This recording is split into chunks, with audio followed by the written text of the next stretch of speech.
அன்பானவர்களே வணக்கம். இந்த நாளில் ஒரு பெரிய ஒரு அப்டேட் நாம் சிந்திப்போம். உலகம் ஒரு பெரிய ஒரு யுத்தத்துக்குள்ளாக உலகம் கடந்து வருகிறதை நாம் பார்க்க முடிகிறது. ஈரான் பற்றி எய்கிறது. இது இந்த நாளில் இன்னைக்குள்ள ஒரு அப்டேட்டாக இருக்கிறது. ஏற்கனவே நாம் சொல்லியிருந்தோம், நிச்சயமாக இஸ்ரேல் ஈரானை தாக்குவதற்கு நிறைய வாய்ப்பு இருக்கிறது அப்படின்னு சொல்லி அதன் பிரகாரம் இன்னைக்கு அது நடந்தது. ஆபரேஷன் ரைசிங் லயன், சிங்கத்தின் எழுச்சி அப்படிங்கிற அந்த தலைப்பை வச்சிருக்கிறார்கள். அதை வைத்திருக்கிறார்கள். உலகமே வியந்து பார்க்கிறது.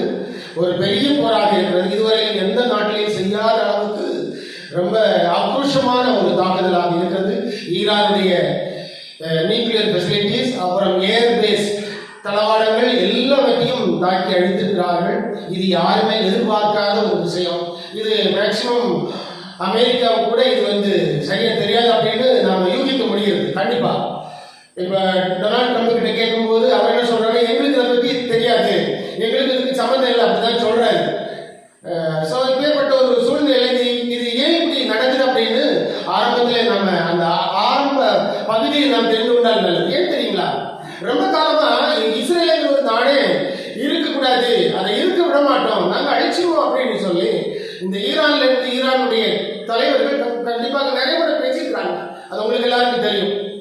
இஸ்ரேலுக்கு இருக்கிறது ஒரு நாடு தாங்க. அதை சும்மா விட்டு அது பாட்டுக்கு என்ன பண்ணிட்டு இருக்கோம், உலகம் நல்லா இருந்திருக்கும். அவங்களுக்கு இருக்கிறது ஒரே ஒரு நாடு தான். முதலாம் உலக மகாயுத்தத்தில் போராடி, இரண்டாம் உலக மகாயுத்தத்தில் போராடி, ஐநா சபை கிட்ட போராடி, இப்படி பிரிட்டன் கிட்ட போராடி அவர்கள் அதை பாடுபட்டு வாங்கினார்கள். கிட்டத்தட்ட 1850 ஆண்டுகள் உலகத்தில் எல்லாம் அவர்கள் பட்ட இன்னல்களும் துக்கங்களும் அதிகம்.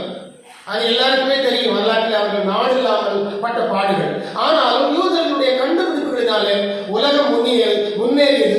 யூதர்களுக்கு பெருமை கிடைத்தது. அதனால தான் இது கர்த்தருடைய திட்டம். அதனால தான் அவர்கள் கர்த்தருடைய திட்டத்தின் பிரகாரம் அவர்களுடைய சொந்த தேசத்துல 1850 ஆண்டுகளுக்கு பிறகு வர நேர்ந்தது. 1850 1900 ஆண்டுகளுக்கு அதை நாம் தோராயமையா வைத்துக் கொள்ளலாம். அவர்கள் அந்த நாட்டிலே வந்ததிலிருந்து கிட்டத்தட்ட இந்த மாதிரி யுத்தங்கள் நடந்து கொண்டே இருக்கிறது.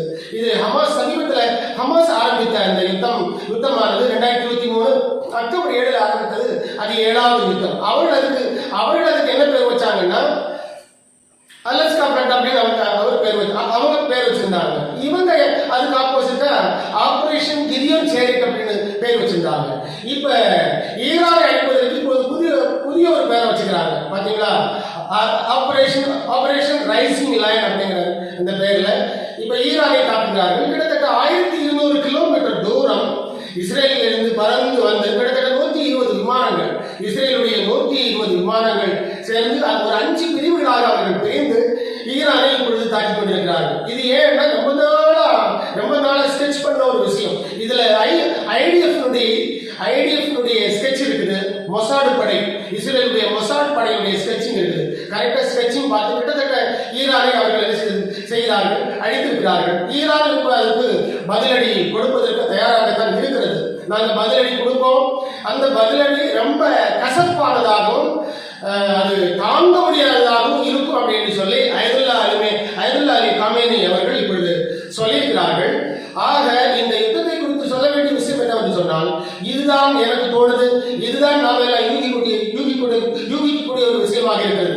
அதாவது இஸ்ரேலுக்கு விரோதமாக கோபு வருவான். கோபு என்று சொல்லும் பொழுது ரஷ்யாவை குறிக்கிறது, யாப்பேத்து வம்சத்தை குறிக்கும். அது யாப்பேத்து வம்சத்துல வருகிறவர்கள் தான் மாகோகியர்கள் அல்லது கோகியர்கள். இது ஒரு ரூட் வேர்டு. இஸ்ரேல் ரஷ்யா தேசத்தினுடைய ஒரு ரூட் வேர்டு இது. அதாவது கடைசியா இஸ்ரேலை அடிப்பதற்கு, இஸ்ரேலை தீர்த்து கட்டுவதற்கு யாப்பேத் வம்சத்தினர் வருவார்கள் என்று எசேக்கியேல் 38-39 அதிகாரங்களிலே நாம் தெளிவாக பார்க்க முடியும். ஆக இப்ப நாம் சிந்திக்கக்கூடிய விஷயம் என்னவென்று சொன்னால், கோபு நிச்சயம் வரதுக்கு வாய்ப்பு இருக்கிறது. இதுதான் காலம், இதுதான் நேரம், இதுதான் டைம் என்று சொல்லி நாம் யூகிக்க முடிகிறது. ஏன் என்று சொன்னால், எசேக்கியேல் தீர்க்க தரிசனம் கிமு 600 சொல்லப்பட்ட எசேக்கியேல் தீர்க்க தரிசனம் இப்பொழுது நம்முடைய காலத்தில் நிறைவேறக்கூடியதாக இருக்கிறது. கோபு வருவான். கோபுனுடைய வருகை பற்றி பைபிள் என்ன சொல்லுது பாருங்க. என் ஜனமாகிய இஸ்ரவேலுக்கு விரோதமாய் எழும்பி வருவாய், கடைசி நாட்களில் இது நடக்கும் அப்படின்னு இருக்குது. கடைசி நாட்கள் சொன்னா பாவ மன்னிப்பினுடைய கிருபையின் காலத்தினுடைய அந்த கடைசி நாட்கள். எசேக்கியேல் 38:16 தெளிவாக இருக்கிறது. அதுவும் இன்னும் பாருங்க, பெர்ஷியரும் எத்தியோப்பியரும் லேவியரும் இருப்பார்கள், உன்னோடு இருப்பார்கள் சொல்லி பெர்ஷியர் என்று சொல்லும்போது அது ஈரானை குறிக்கும். ஈரான், அதாவது கிட்டத்தட்ட 1957 வரையும் ஈரான் என்கிற நாடு வந்து பெர்ஷியாங்கிற பேர்ல தான் இருந்துச்சு.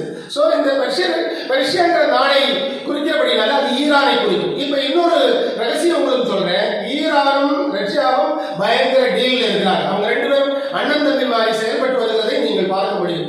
ஆக இப்ப ஈரானுக்கு இந்த அளவு அடி கிடைச்சதுனால கண்டிப்பாக ரஷ்யா என்ன முடிவெடுக்குது, ரஷ்யாவுடைய அதிபர் என்ன முடிவெடுக்கிறாருன்னு சொல்லி நாம பொறுத்திருந்து பார்க்கலாம். ஒருவேளை ரஷ்யாவுடைய அதிபர் இஸ்ரேலுக்கு விரோதமாக முடிவுகளை எடுக்கிறார் சொன்னால், படை நகர்த்து நடவடிக்கைகளை எடுக்கிறார் சொன்னால், இதுவே 3ஆம் உலக மகா யுத்தம் என்பதை நாம் நன்றாக தெரிந்து கொள்ள வேண்டும். சோ இது ஒரு மெகா யுத்தமாக மாறி இருக்கிறது.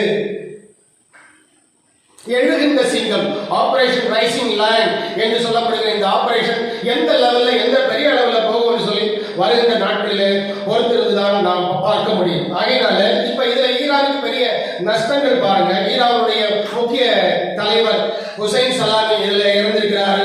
முகமது பஹாரி என்கிறவர் இதுல இறந்திருக்கிறாரு. குலாம் அலி ரஷீத் அப்படி என்கிறவர் இறந்திருக்கிறாரு. இன்னும் ஏராளமான சயின்டிஸ்ட் எல்லாம் இறந்திருக்காங்க. சோ இந்த ஆபரேஷன் ஒரு ஹெவியாக பார்க்கப்படுகிறது. உலகமே ஒரு பதட்டமாக இருக்கிறது. ஆகையினால நாம் இப்ப என்ன தெரிஞ்சுக்கிறோம் சொன்னா, பைபிளில் சொல்லப்பட்ட அந்த அப்டேட்டுக்கு உலகம் வருகிறது. வேதத்திலே சொல்லப்படுகின்ற அந்த மாபோகு யுத்தத்துக்கு உலகம் தயாராகிறது என்பதை நாம் புரிந்து கொள்ள வேண்டும். இதுல ரஷ்யாவுக்கு இன்னொரு, இந்த வாரத்திலேயே ரஷ்யாவுக்கு இன்னொரு டவுட் வேற இஸ்ரேல் மேல இருக்குது. என்ன டவுட் தெரியுங்களா? அதாவது ஆல்ரெடி ரஷ்யாவுக்கு உக்ரைனுக்கு யுத்தம் நடந்துட்டு இருக்குது. பேட்ரியாட் ஏவுகணை என்கிற அந்த ஏவுகணையை இஸ்ரேல் உக்ரைனுக்கு கொடுத்து ரஷ்யாவுக்கு எதிராக போர் செய்கிறது என்கிற ஒரு சந்தேகமும் விளாடிமிர் புதினுக்கு இருக்குது. அதனால அந்த சந்தேகம் அவர்களுக்கு கிடைத்தபடினால கடந்த வாரத்துல இஸ்ரேலுக்கு என்ன பண்ணாங்க, ஒரு நோட்டீஸ் ஒன்று அனுப்பியிருந்தாங்க. நீங்க இந்த மாதிரி பேட்ரியாட் ஏவுகணைகளை கொடுத்துக்கிறீங்களா அப்படின்னு சொல்லி. அப்படியே அவர்கள் அந்த நோட்டீஸுக்கு பதிலா இஸ்ரேலுடைய ஃபாரின் மினிஸ்டர் என்ன சொன்னாங்கன்னா, நாங்க அது கொடுக்கல, எங்களுக்கு அதுக்கு சம்மந்தம் சொல்லி அப்படி அவர்கள் சமாளித்திருக்கிறார்கள். ஆனால் இப்படி ஒரு சந்தேகமும் புதினுக்கு வந்து இஸ்ரேல் மேல இருக்குது. இன்னும் புதின் இஸ்ரேலுக்கு எதிராக எந்த ஒரு வார்த்தைகளும் எந்த ஒரு நடவடிக்கைகளும் எடுக்கவில்லை. ஆனால் வருகின்ற நாட்களில் நமக்கு தெரியும் பிரியமானவர்களே, இது வந்து ஒரு பெரிய போரை நோக்கி திரும்புகிறது. ஒருவேளை ரஷ்யா இஸ்ரேலுக்கு விரோதமாக திரும்புகிறது சொன்னால் பைபிள் தீர்க்க தரிசனம் 100% நிறைவேறி கிறிஸ்துவனுடைய வருகையை மெய்ப்பிக்கும் என்பதில் சந்தேகமில்லை. ஆனால் இப்ப இஸ்ரேல் என்ன சொல்றது சொன்னா, ஈரான் என்கிற ஒரு நாடு இருக்கிறது. அதனுடைய அந்த நியூக்ளியர் பவர் ஒருவேளை அவங்க உருவாக்கி வந்தாங்கன்னா உலகத்துக்கே ஆபத்து, எங்களுடைய நாட்டுக்கும் அது ஆபத்து. அதனால எங்களுடைய நாட்டினுடைய இருப்பை கவனத்தில் கொண்டுதான் இந்த ஆபரேஷன் நாங்கள் வந்து செய்திருக்கிறோம் என்று சொல்லி அவர்கள் பதில் மனு கொடுத்திருக்கிறார்கள். எப்படியோ இப்ப அடன்தம்பி தேசம், அதாவது அடன்தம்பி தேசமான ஈரானும் ஒருவேளை ரஷ்யாவும் ஒன்றிணைந்திருக்கிறது சொன்னால் நிச்சயமாகவே இந்த யுத்தம் பெரிய அழிவுகளை கொண்டு வரும். இந்த யுத்தம் இன்னும் வளர்ந்து சென்றால் நம்ம இந்தியாவுக்கு என்ன பாதிப்புன்னு நீங்க யோசிக்கலாம். கண்டிப்பாக இந்தியாவுக்கும் பாதிப்பு இருக்கும். பொருளாதார சிக்கல் உண்டாகும். பெட்ரோல் டீசல் கிடைப்பதற்கு பெரிய சிக்கல் உண்டாகும். அதனால ஃபுட் கிரைசிஸ் சொல்லுவாங்க. உணவு பண்டங்கள் எல்லாமே விலை ஏறும். எல்லா நாடுகளுக்கும் அதனால பெரிய பாதிப்பு இருக்கிறது. அதுவும் இஸ்ரேல் போன்ற நாடுகள், இஸ்ரேல், ஈரான், ரஷ்யா, அமெரிக்கா போன்ற நாடுகள் யுத்தத்தில் குதிச்சிருக்காங்க. கண்டிப்பா உலகத்துக்கு பொருளாதார சிக்கல் உண்டாகும். ஆல்ரெடி ரஷ்யா பக்கத்தில் ஒரு பலமான கூட்டணி இருக்கிறது. ரஷ்யா, அப்புறம் ஈரான் இருக்குது. அதுக்கப்புறம் இன்னும் பல நாடுகள், ரஷ்யாவோட பலம் வாய்ந்த நாடுகள் என்று சொல்லும் பொழுது சீனா இருக்கிறது, வட கொரியா இருக்கிறது. சோ இந்த நாடுகள் எல்லாம் இந்த பக்கத்தில் நிற்கிறாங்க. இப்ப அதாவது ஈரானுடைய ராணுவ மந்திரி இப்ப சொல்லும் பொழுது என்ன சொல்றாங்கன்னா, இதுக்கு இஸ்ரேல் மட்டும் காரணம் கிடையாது, அமெரிக்காவும் இதுக்கு காரணம் தான் அப்படின்னு சொல்லி அமெரிக்காவையும் வம்புக்கு இழுத்து பேசுகிறார்கள். ஆக ஈரானுடைய பதில் அடி எப்படி இருக்கும், ரஷ்யா இதுல உள்ள வருதா அப்படிங்கிற விஷயங்களை வருகின்ற நாட்கள் நாளைக்கு நமக்கு வந்து கண்டிப்பா தெரிய வரும். ஆக இது ஒரு 3ஆம் உலக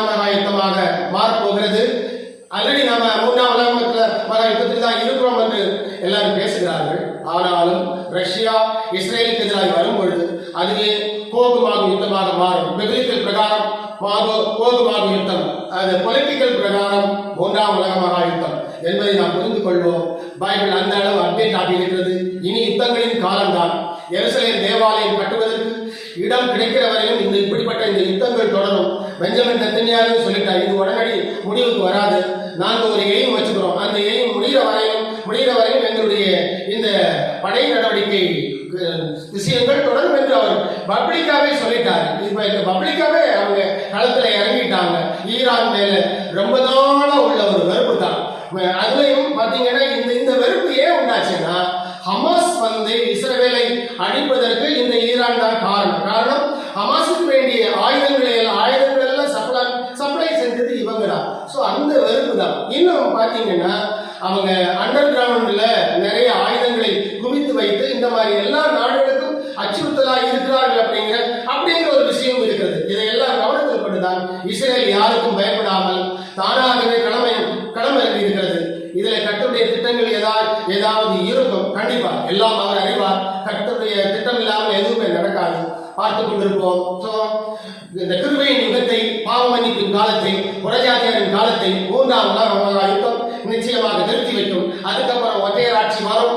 அதுல ஒற்றையராட்சி வரும் பொழுது மூன்றாம் தேவாலயம் கட்டப்படும். அதுல சாத்தானை உட்கார வைப்பாங்க.